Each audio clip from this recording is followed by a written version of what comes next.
על יד ימינך, יום מהשמש לא יכך וירח בלילה, אדוני ישמור מכל רוע ישמר נפשך, אדוני ישמור צאצך ויך מעתה ויד עולם.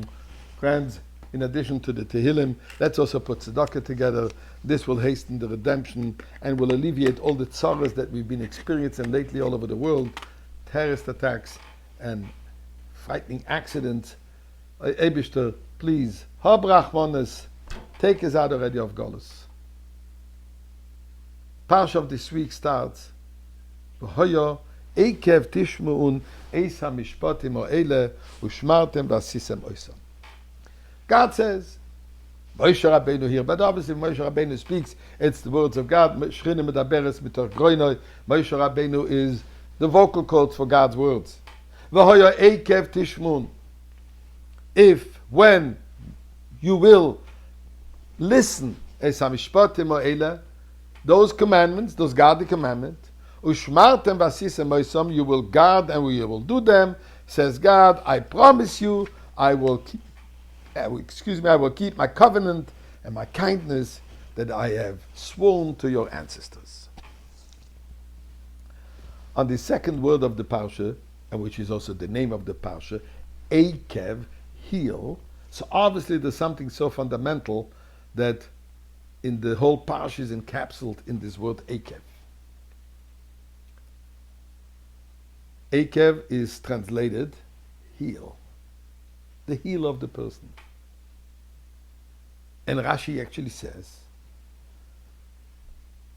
the normal way, the regular, I should say, way that a pasuk would have said, V'hoya im tishmun eis hamishpatim, when you will listen to the commandments, I will do what I'm supposed to do. Here the Torah throws in another word, eikev, emphasizing the concept of heel. Many commentaries, many ideas on this particular word eikev, and by the way, a very nice one. They're all nice, I should say. The Baal HaTurim says eikev has the numerical value ayin kuf beis 70, 102, 172, corresponds to the 172 words that are in the first luchos, in the first 10 commandments, Parshas Yisro. God says, you listen to the 10 commandments, I do my part. But going back to the meaning of the word heel. Torah says over here, what will you hear? The mishpatim. In mitzvahs, we have three kinds. We have the logical mitzvahs, which are called mishpatim, such as respect your parents, honor your parents, don't steal, don't murder, things that every proper civilized society understands. We have edus, testimonial ones.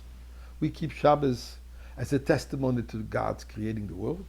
We keep Pesach as a testimony we came out of Egypt.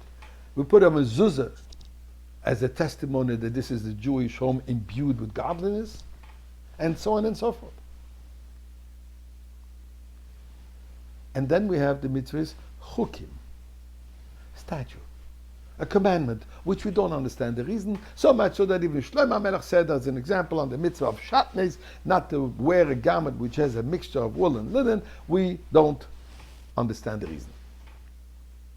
So here the Torah says, eikev mishpatim. Your heel will hear, will listen, will obey the mishpatim. As I said, mishpatim refers to the ones that are logical. What the Torah implies is as following. In Chassidic concept, when we're talking about eikev, the heel, this represents the person's total submission. Just like the foot, the heel of the person is subservient to the entire body. It goes and it carries the person without any understanding, without any seichel. Wisdom is all the way in the opposite extreme part of the person in the head, and this we're talking about the heel, where there is no seichel, it's just accepting the yoke. It's called Kabbalah's oil. Says the Torah, even those commandments which are mishpatim, that are logical, don't do them because they're logical to you. Do them because it's a godly commandment, and I accept.